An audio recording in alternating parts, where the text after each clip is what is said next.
So welcome in Munich, the beautiful sun-shining city today. Yeah, thank you. We will start with your tour. You're in many cities in Germany now. What is your lovely city in Germany? What is my favorite city? Yes.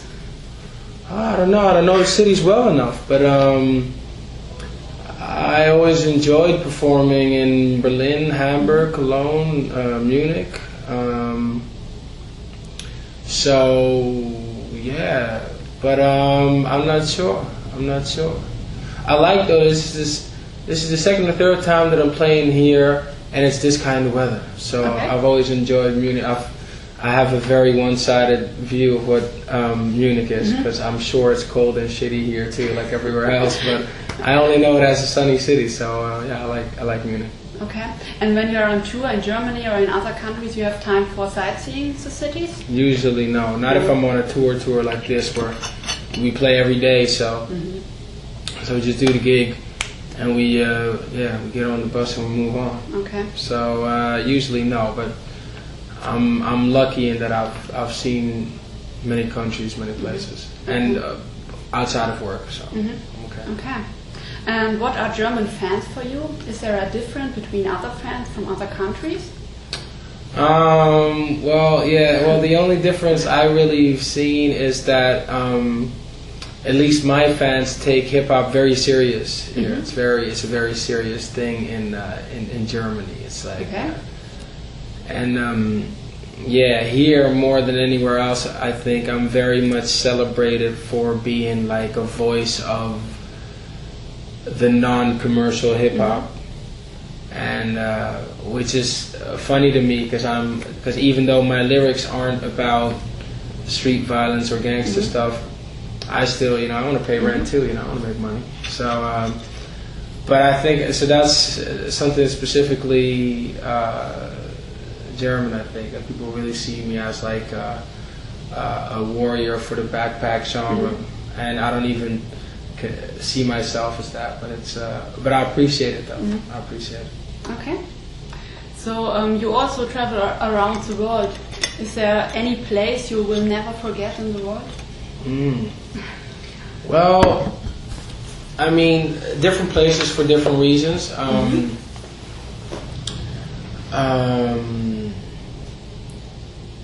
European cities like Berlin and Copenhagen and Paris have something very vibrant that I really like.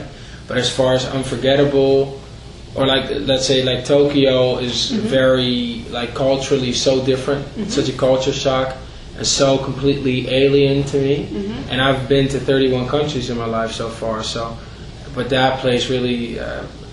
But as far as a place that I felt like I want to just drop everything and live there, that's Cape Town. Okay. Cape Town in South Africa. I adore that place. Okay, so switch to your music. Which role does music play in your life? In what sense? What do you mean? Music. You have music is in your heart. Is well. I think I love music. I think it's the most potent form of communication that we have as human beings. But the spoken word and the written word, I think, might mean more to me, or at least mean as much to me. You have some musicians, and I believe I'm a very musical person. I produce, I compose, I sing, I rap, and all this.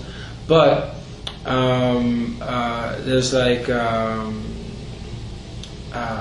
there's musicians who just are entrenched in their instrument, or just want to know about every record, and I'm more inclined, I'm more attracted to stories or a way of capturing reality with words. That's really something that I like. Poetry, actually. Poetry is something that. But then, I love the genre of hip hop because it brings those two things together. It brings poetry together along with the chords and the emotion that you can put in different chords and minor chords and major chords and So yeah, I think music is important to me, but just as important as telling a story, poetry, and that can even mean acting. I also love acting. So yeah. Okay. One is your first solo album. Yeah. And your fans love it, I think so. I hope so. Yeah. How did you think today about your album, your first solo album?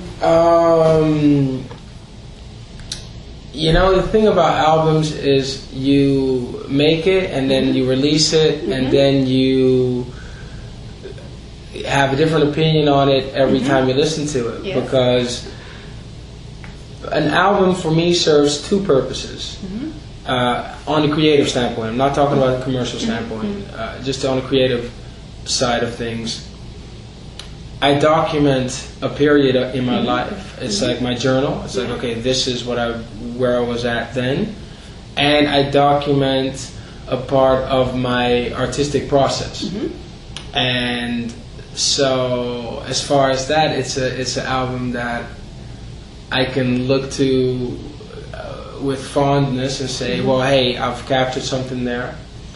But I'm really but that's always after album. I'm just looking forward to making the next one. But I'm proud of it because I produced it mainly by myself. I did it with not a lot of help. And I did it in a period that I was struggling with a whole bunch of other shit.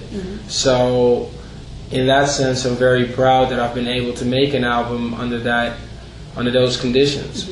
But I'm hoping that the next album I'll be able to make with more, with less stress. I had a lot of stress when I was making this album. So, and when I'm not stressed, I creatively and artistically and energy-wise, I open up. And I really want to capture that because everything I've done with P-Fill and Perquisite, as well as Open Loops, as one, those two, all of those things, I'm very introspective, introverted, it's very easy listening, which is very far removed from who I am on stage. Like on stage, I'm very expressive, all about P-Funk and funk and very up-tempo and just very energetic. And I think it's time that I start putting that into an album. Especially because people usually expect me to be like very easy, and then I just explode, and then they're like, well, you should see his live shows, and then they hear an album, and the album's so laid back that people would never believe that I'd be that explosive on stage. So that's really what I want to do next. But I'm proud of one. That's good. Yeah, I'm sorry for the long answers, but I think out loud. Yeah. So. And you have a favorite song on the album? Yeah, I think Love's Eulogy is my favorite song. It's not the most commercial song or the easiest song, but it's it's the only song on the record that truly goes into a musical journey where it has all of these different parts, and it's like a long love letter to my exes, and it's very personal and deep, and it has this. So I'm proudest of that song. But the easiest one to listen to are tracks like Ocean and Game and maybe One and Leaves That Are Green, but that one is my favorite. Okay, and is it also the favorite song to play live? I don't play it live. Okay. Because I don't think with the formation I have and with all the stuff that's going on, I don't think I could do it justice. And I think it's a complicated tune, and live you need to. I mean, especially audiences today, you lose your audience very quick. If you do something that's too on the edge, then you just lose them. Okay.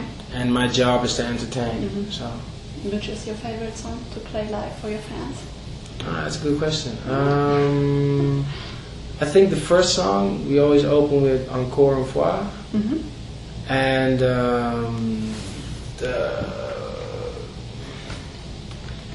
Free. And Womb the Tomb and The Day. Those are my favorite songs. Actually, The Day is a song that I'm very proud of as well on the album. But those 4 songs are my favorite live songs. Okay.